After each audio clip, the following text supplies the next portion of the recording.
Colonel Douglas McGregor returns. How you doing, sir? Great, David. It's great to have you back. You know, we haven't talked to you in a few weeks, and of course, this is the week where we're looking at the anniversary of this invasion, and we just saw Putin deliver a speech and Biden delivered a speech. There's a dueling speech thing going on. What's your takeaway from what you've seen of these speeches and announcements? I think it's important for Americans to understand that President Biden's trip to Poland and Ukraine was really about signaling to the NATO alliance that as long as he's president, obviously, we are going to continue to provide support for Ukraine. The NATO alliance behind the scenes is very divided, and the overwhelming majority of Europeans are making it clear to their governments that they do not wish to be dragged into a war with Russia. As a result, President Biden has gone over there to try and bolster European support for Mr. Zelensky and his government, and also to make it clear that we're not going to bail out anytime soon. The problem is that he also made a number of promises that were somewhat confusing and disappointing to the Ukrainians. He said he was going to give them $500 million. Obviously, you and I wouldn't be disappointed by that. But billions of dollars have already been spent. That's $500 million. And it's not going to buy the kind of capability that the Ukrainians think they want. It's also not going to provide equipment in time to make any difference to the battlefield. And I think that's the largest part, because the president said, well, we're going to get you 700 tanks and 1,000 artillery systems and so forth. There's no evidence that any of that's going to arrive in time to make any difference. And right now, frankly speaking, the Ukrainians are staring down the barrel of a very big gun. The Russians are now poised to launch what I would call decisive offensive operations to crush what remains of the Ukrainian army and seize certainly what is east of the Dnieper River. And that's one of the reasons that President Putin spoke. He was trying to once again revisit the rationale for why Russia has done what it's done, and to also make it clear to us in particular and the NATO alliance that if we are going to try and disrupt or intervene in the operations that the Russian armed forces are about to conduct, that they will end up in confrontation directly with Russia, and that includes any attempt to launch weapons from Polish territory, Lithuanian, Latvian, Estonian, Finnish, NATO territory in general, that will result in war with Russia, because the Russians will strike all those systems and assets on NATO soil if they are used against the Russians in support of the Ukrainians. So he put everybody on notice that this is serious, and we had better pay attention, because this is a no-nonsense message. If you want war with Russia, these are the things that you could do, and you don't want war with Russia, don't do them. Yeah. You know, I look at some of the things from the speech that, Michael Tracy said in his speech today, listing grievances against the U.S. Putin once again brings up the U.S. unilaterally terminating the INF treaty, which was done by Trump, who was supposedly colluding with Putin, even though a large number of Putin's grievances now relate to the actions of Trump. I mean, this is something that it wasn't just Biden, it wasn't just Obama. There was some blame with what was going on with the Trump administration as well, that in the part of leading up to this conflict becoming a hot war. Well, we know that President Trump made a number of ill-considered choices when it came to appointees in his administration, only to discover that the majority of the people that he thought were supportive of his agenda were absolutely opposed to his agenda. Mr. Pompeo over at the State Department was a good example of someone who did everything he could to promote conflict with both Russia and China and North Korea. And these were things that President Trump wanted to address. He wanted to make a change in course. He wasn't successful, not only because of Pompeo, but he ran into the same problems over at the Department of Defense with Mattis and Esper. When he finally discovered these things, it was too late to rectify the situation, unfortunately. But I think we do have to understand that the problems we confront today with Russia began in the 90s. And they began under the Clinton administration with the decision to push the borders of NATO well beyond the limits that were agreed to by Gorbachev and President George Bush.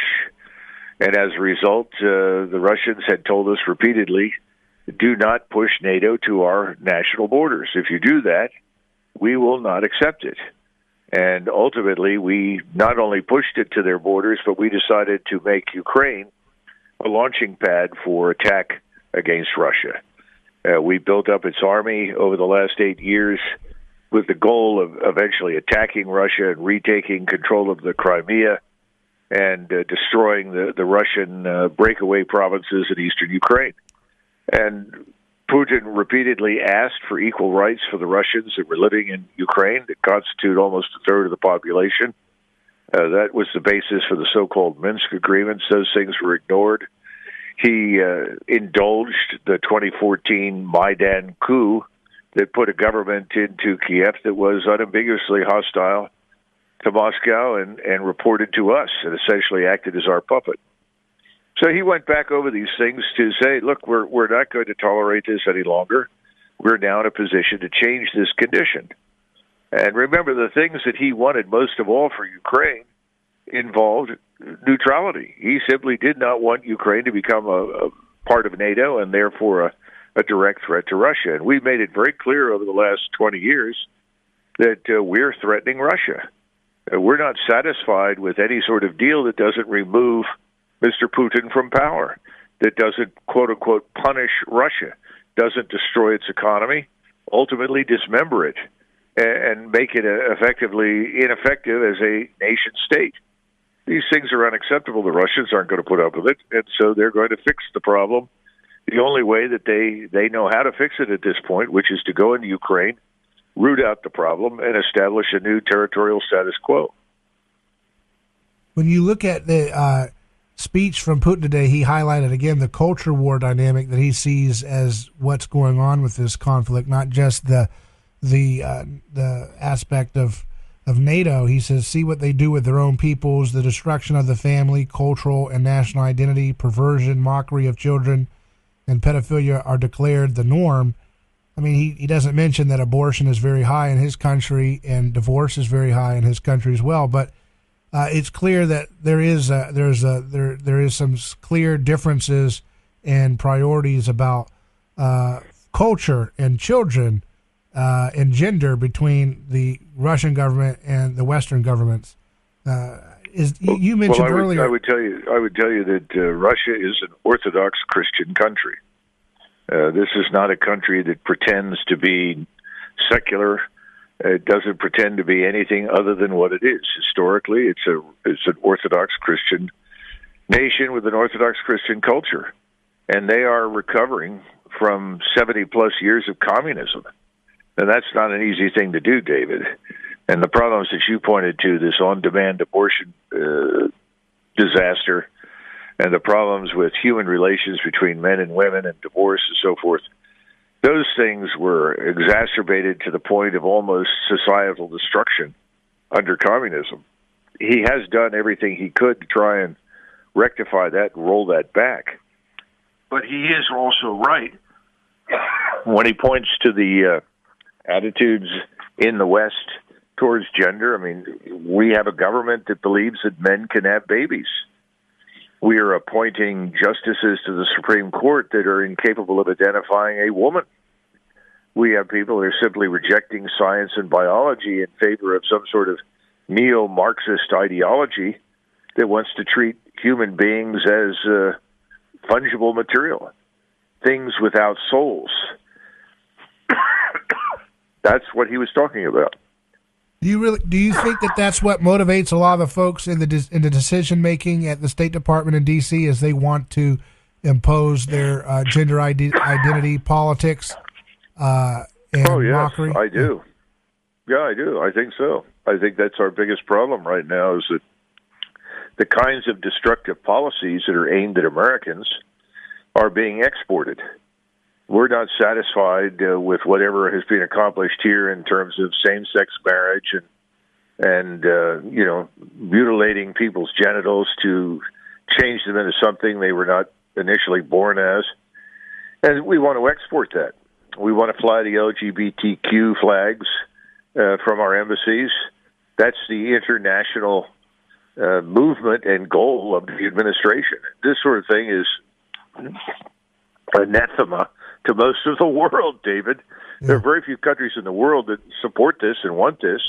So you can imagine that we are making enemies every day that passes by the millions and hundreds of millions. Do you believe it's an intentional goal by American foreign policy to destroy ancient and Orthodox Christian communities in the Middle East and abroad? Serbia, Ukraine, now bans the Orthodox Church. Syria, a lot of churches were destroyed by the activities of American allies over there and against Assad. Iraq, displacing ancient Christian communities. It seems like it's becoming kind of a policy here now when you look at every country we've been involved in the last few decades, that those types of ancient Christian communities suffer. Well, if it's not a deliberate policy, as you point out, it certainly looks like it. So I haven't heard anybody say that publicly, but I think it's pretty clear that this administration feels a great deal of contempt for religion in general, but specifically Christianity. And, of course, that creates enormous problems for us here in the United States, because whether or not you're a regular churchgoer, Christianity is bound up with our culture, our history, our national identity.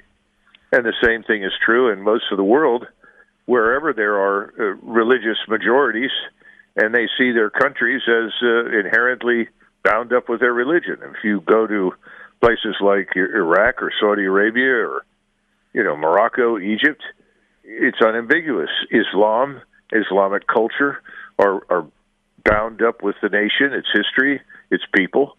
We have the same thing in Europe with Christianity.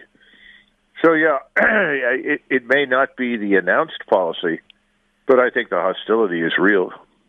Well, David, make sure you tell all of your listeners that they need to make it abundantly clear to their representatives on the Hill, as well as to the White House, that they do not want to go to war with Russia, because we are arguably on a path to direct confrontation with Russia.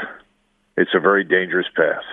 Here's the headline from the recent Munich Security Conference, this gathering of global leaders in Munich. United front in Congress on Ukraine, at least in Munich. And another headline from Politico, it's the end of the world as we know it, and Munich feels nervous. And Politico reports this: the only people smiling at this year's security conference are the defense contractors. Arms sales are booming by all accounts.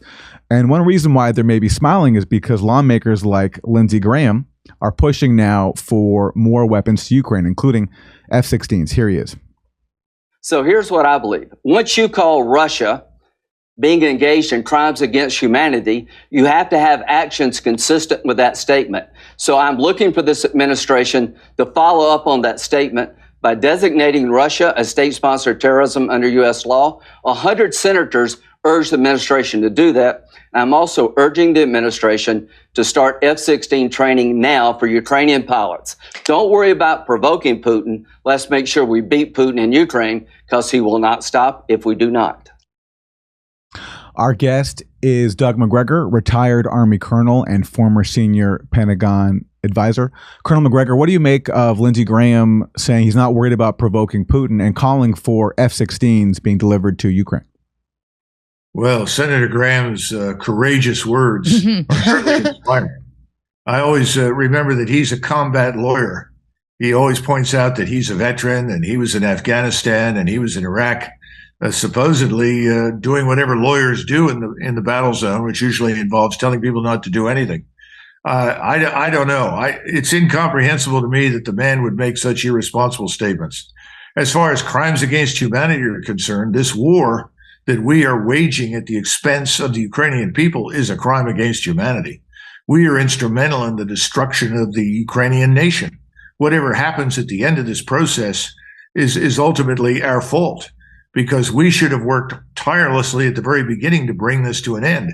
Now, heaping insults or pouring buckets of filth and abuse all over Mr. Putin, all over the Russian state and the Russian people, may be gratifying to Mr. Lindsey Graham in Washington, D.C., but it doesn't help our case. It doesn't promote peace. And it almost ensures that before everything ends, we'll have Russian troops on the Polish border, the Romanian border, the Moldovan border, and there will be no more independent Ukraine whatsoever. We saw this episode where there was a lot of hype about the U.S. agreeing to send the M1 Abrams tank over to Ukraine. But then we got the small print, which is that, the U.S. is going to delay these shipments because they're building brand new tanks for this job. So this will take a year, maybe even 2 years before these tanks even get there. If the U.S. or its allies commit to sending F-16s, well, first of all, is that a possibility to you that F-16s are committed? And if so, would that change anything on the battlefield? Well, first of all, as you point out, most of this equipment, if it ever arrives, will arrive long past the point where it would have made any difference. And quite frankly, at this point, given the horrendous casualties, the only way that you could make any of this work is by turning vast numbers of American soldiers, Polish soldiers, German soldiers, French soldiers into mercenaries and saying that they're actually on contract. There are already 20,000 Poles fighting under Ukrainian command in Ukrainian uniform in Ukraine. There are 2,500 dead Poles lying in cemeteries in Poland, and they weren't killed in Poland; they were killed in Ukraine. If you could provoke them anymore, I don't know. And the argument that we heard there from Lindsey Graham that if we don't stop Putin in Ukraine, that he'll go on to Europe. How do you respond to that? Oh, it's absurd. It's unworthy of any serious response. Come on. When we started this thing, started watching the Russians go in, the Russians went in with a very small force. Their aim was to convince us that they were serious about their national security. They weren't going to tolerate any more violence against Russian citizens inside Ukraine. And everyone said, oh, well, the Russians, look at this. They can't be serious. Their force is too small. Their military is incapable. Well, you've got to have it one way or the other. If they were interested in conquering Europe, then their military was always too small. Now, all of a sudden, the military has become larger and far more lethal and capable, and he still has no interest in going into Europe. He just wants to do business with Europe. We're the ones that keep spinning out that fantasy. The lies are just incomprehensible. They one lie after the other. This makes Vietnam and anything that happened in Afghanistan and Iraq look infantile. Let's go to another advocate for sending more U.S. weapons to Ukraine, more than we're already sending. His name is John Hurst. He's the former U.S. ambassador to Ukraine, speaking on the BBC.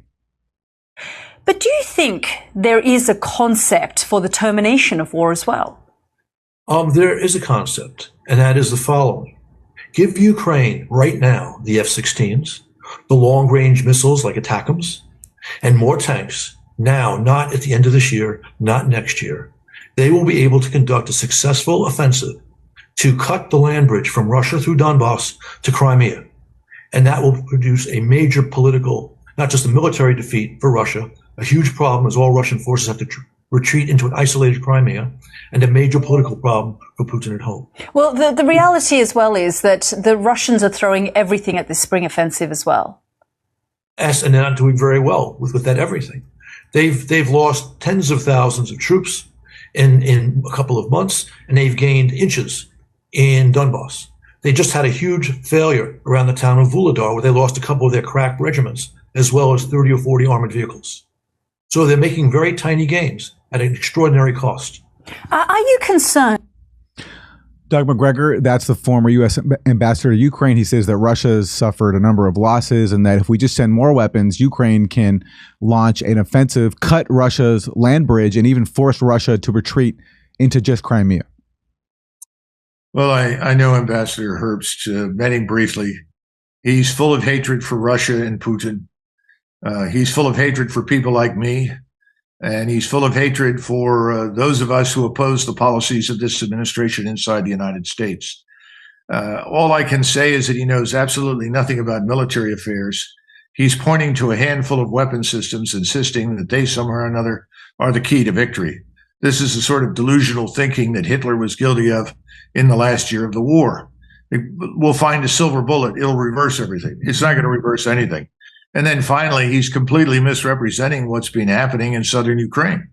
And that is that the Russians went over to a defensive posture and they have ground away at the Ukrainians who poured tens of thousands of soldiers into their meat grinder. The Russians have taken very light casualties compared to the Ukrainians, and the Ukrainians have lost most of their capable forces and capable manpower. So I think he's living in a fantasy world, but that's where he and Mr. Blinken and Mr. Biden and most of his friends in the White House all live comfortably. And I don't think they're going to take well to what's coming in the next few weeks, which is going to be devastating. Colonel McGregor joins us again. Colonel, thank you very much for joining us. A lot has happened in Ukraine since we were last together, not the least of which has been the president's surprise trip there and statements that he made after he left when he was in Poland, even statements he made while he was there, President Putin's speech, and statements that were made to President Putin about President Biden's speech. I want to start with President Biden. As I understand it, and you have far better sources than most people, certainly than I do, some of the ultra nationalists around President Putin were furious that President Biden sort of bigfooted Putin by showing up in Kyiv the day before a pre-announced speech by President Putin. One of the, not in the government, but advisors to Putin said, Biden could have come, we are so weak, Biden could have come to the front line and shaken his fist at the Russian troops and got back in safety, and we wouldn't have harmed a hair on his head. I'm paraphrasing, but I think I'm saying it correctly. Question: how influential or damaging to President Putin, or how animating to him, do you think President Biden's surprise arrival in Kyiv was? President Biden's trip was designed to pull NATO together, to boost morale in the West, because behind the scenes, NATO is deeply divided. We're fractured, fragmented, whatever you want to call it, because out of the 32 members, very, very few people are interested in being dragged into war with Russia. And we continue to double down on policies that have thus far produced a lot of dead Ukrainians, have lost a lot of Ukrainian territory, but are certainly not going to win. And people are wondering how much longer we will continue this before NATO falls completely apart. So I think Biden went over there not just to bolster our friend Zelensky. It was really more for the NATO allies than anything else. And I don't think it worked, but that's what he was there for. In terms of the way these things work, involving military, intelligence, civilian, White House, Zelensky's people, is it realistic to believe that the Russians were given a heads up just to make sure they didn't bomb Kyiv while Joe Biden was there? Well, I'm sure they probably said something to the Russians and alerted them. And of course, the Russians are right. They wouldn't have taken any action against President Biden under any circumstances. You saw the fake air raid that was staged. They turned on the air raid sirens when Biden walked out to go to the Wall of Remembrance. Again, this is Hollywood stuff. And perhaps it made Biden's handlers happy, but it was stupid. And ultimately, again, I think the whole thing was staged for NATO. Keep in mind, when you look at the speech and what Biden promised Zelensky, this is pie in the sky stuff. 700 tanks, 1,000 artillery systems. When? Next year? When is this stuff going to arrive? If it ever arrives at all, it's not going to make any difference to the outcome on the ground in Ukraine. And then $500 million. Well, given what we've already invested, that's a pittance. And where would it go? It would go through the same recycling machine in Washington for the most part, but then a lot of it would be lost in Ukraine. The Ukrainian corruption machine. I think the whole thing was a bust. Here's President Biden addressing NATO leaders and employees, as well as Polish dignitaries. And here he is at, for him, his rhetorical flourish. Brutality will never grind down the will of the free, and Ukraine will never be a victory for Russia. Never. Well, what can we say? It's something that I wouldn't have said had I been in his position. This demonstrates that no one in Washington is looking for an off-ramp, that Washington is quite willing to risk direct confrontation with Russia, which is something I see no evidence that anyone in the United States wants to support. And we're clearly not ready for a high-end conventional war with the Russians. But that's the signal. The last treaty that we signed with Russia, the START Treaty, Strategic Arms Limitation, puts a cap on nuclear weapons and provides for inspections to make sure the cap is being honored. Here's an angry, but I thought articulate President Putin with a translator announcing Russia's withdrawal from the treaty. Take a listen. In the beginning of February this year, there was a statement from the North Atlantic Alliance factually demanding that Russia returns to the Strategic Arms Treaty, as they call it, including allowing inspections of our nuclear defense facilities. I don't even know what to call it. It's a theater of the absurd. Regarding this, I have to say that Russia suspends its participation in the new START Treaty. Are inspections standard in these treaties, and why would he call it the theater of the absurd? Are each side inspecting the other side, or is it just NATO inspecting Russia? Well, there are provisions for inspections, but I think what he's drawing out as an implication is that somehow or another the Russians have not honored the treaty. And therefore, we demand access to see all of these things because we don't believe anything you say. And he says that's unacceptable. Now, keep in mind that he suspended the treaty. That's very important. The word suspend suggests that at some future date in time, it'll come under back. The right circumstances, he would be willing to restore it. So we should regard that as positive, frankly. Because let's face it, at this point, they have more nuclear warheads than we do. They may have more delivery systems. I don't know. We get caught up in all these numbers. We have enough explosive power between the United States and Russia to destroy the planet. End of discussion. So it's in our interest to restore the treaty at some point, and I think he's made that point. But he's not going to stand there and put up with these allegations and accusations from us that they are somehow or another dishonest. Look what's happened to him over the last several years. I mean, he's finally reached a conclusion. He's been lied to repeatedly. Russia has been betrayed by us, and he's got a record to prove it. Let me show you a full screen, which is a description of a talking to that the U.S. ambassador received in Moscow in the Kremlin.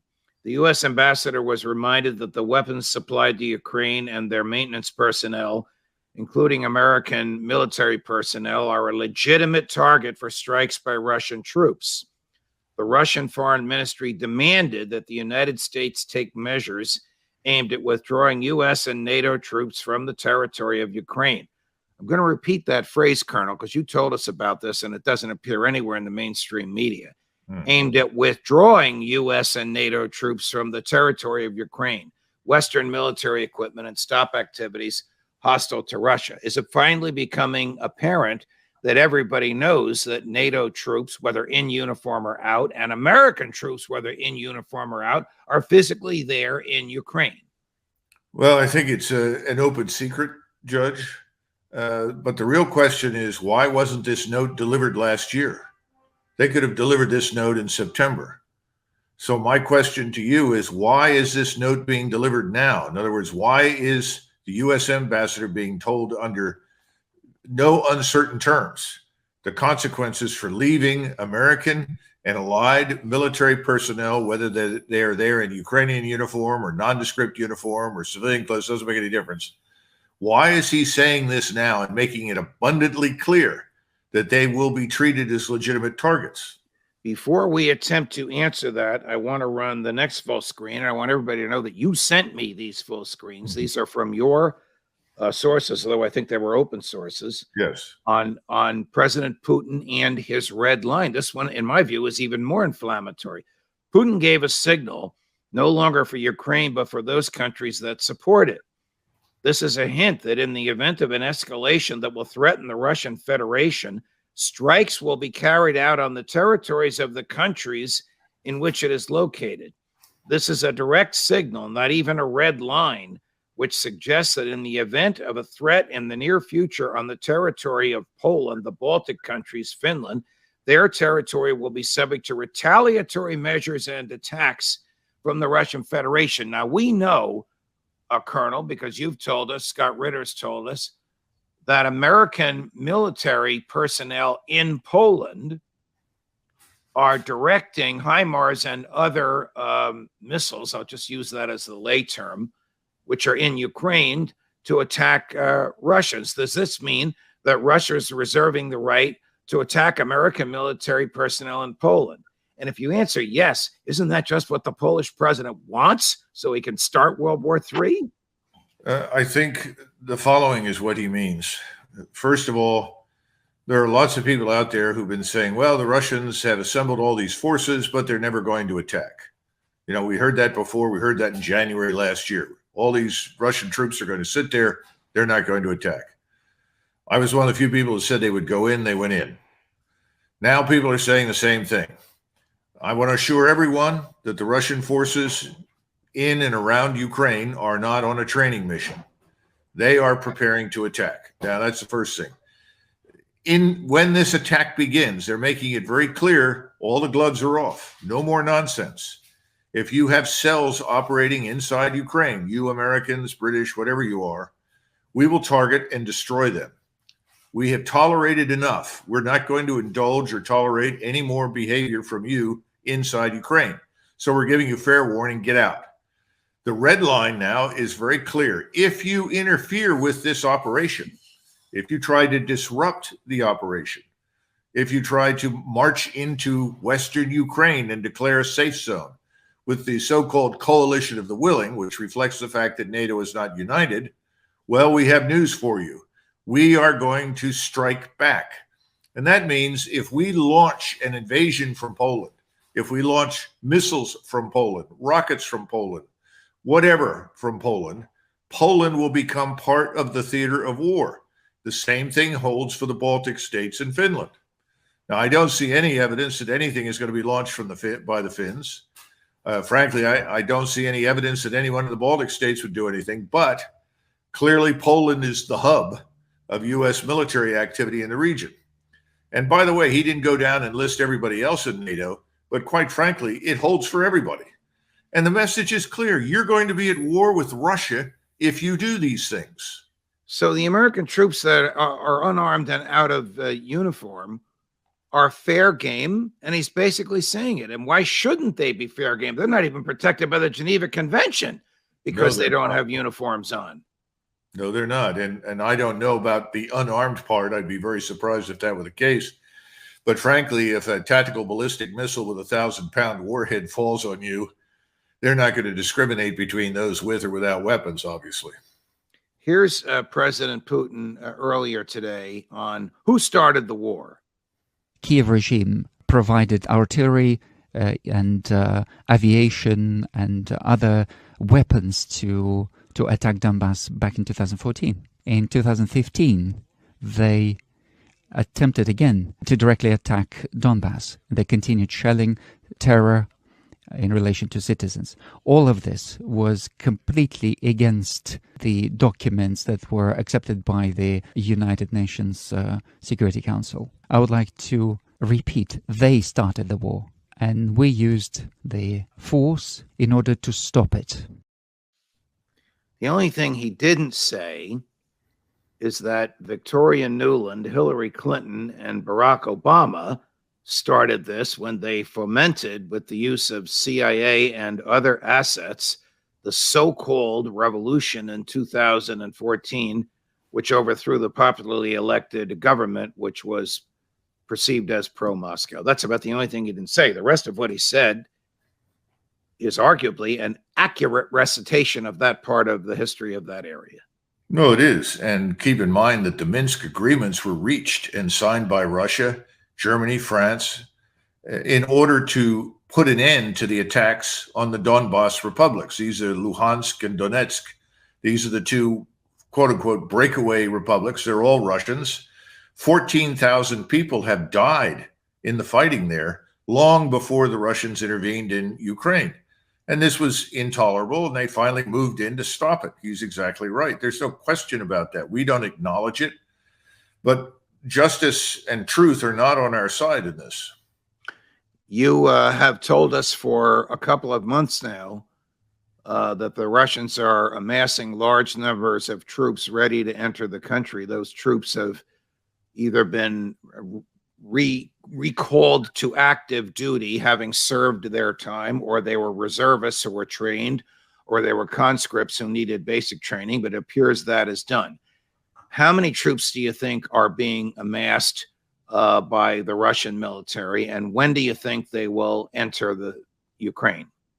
Well, the largest concentration of Russian combat troops is in the south and in the west of Russia. If you draw a line from, let us say, just south of Zaporizhia over to the Oxal River, everything south of that line is the war zone, and there are about 250,000 combat troops prepared to attack north and to attack west into eastern Ukraine. Now, when I say 250,000, I'm talking about the people that close with and destroy the enemy. There are hundreds of thousands manning rocket, artillery, tactical ballistic missiles, air defenses, and so forth. So a total would be, I think, probably close to 700,000. I've seen 720, but that's, again, that includes everything: logistical support, transport, everything. Well, that's going to be a tidal wave of Russian military humanity and materiel, almost the foot soldier equivalent of carpet bombing into Ukraine. How can they possibly resist that and expect to be successful militarily? Well, I think the defenses in the south have largely crumbled. The Ukrainians are hanging on by their teeth in most cases. Morale in the Ukrainian military is at an all-time low. Casualties have gone through the roof. They were losing a battalion equivalent a day. Now it's been up to 1,000. 60,000 artillery rounds, rockets, missiles, hard shell ammunition falling on you every day is pretty shattering experience. There are so many casualties we can't even begin to estimate anymore. So yes, I think that's fair. But on the other hand, I think you also need to understand something that the Russians are doing. If you look at that front, no one is entirely 100% sure where the main thrusts will be. In other words, where are the main axes? And the axes are going to be very broad. And this is historically something the Russians have done very well. If you go all the way back to Marshal Suvorov in the days of Napoleon, one of their tactics was to put out large numbers of skirmishers in front that would create a lot of smoke and fire. People couldn't peer through it. People didn't know where the main body of attacking Russian troops was. And when they did find out, it was too late. And the Russians were very good at doing something that Napoleon did so well, which was to mass artillery fire. You're seeing something similar develop down in southern Ukraine. So when the hammer falls, it's going to be a tremendous blow. There's no question about it. But again, it will be methodical. They will move forward under this umbrella of ISR strike. And they will ensure that they take very few casualties, and they will maximize the enemy's casualties. And they're still dealing with a huge area, so they don't expect to systematically root everything out. But before this is over, they will seize all of eastern Ukraine. That's the near-term intermediate objective: clear out eastern Ukraine. When do you expect this will start, Colonel? They've been ready for, in my judgment, for several weeks. Why they've waited this long, I don't know. A friend with good sources who's a fluent Russian speaker told me that Armed Forces Day in Russia is on the 23rd of February. And he said he thinks that that's the most likely trigger point. But others are saying the anniversary of the 24th. I'm not sure that the Russians hold that anniversary in the same esteem as people do in the West. So my Russian speaker may be accurate. It may be the 23rd, but it could come tomorrow morning.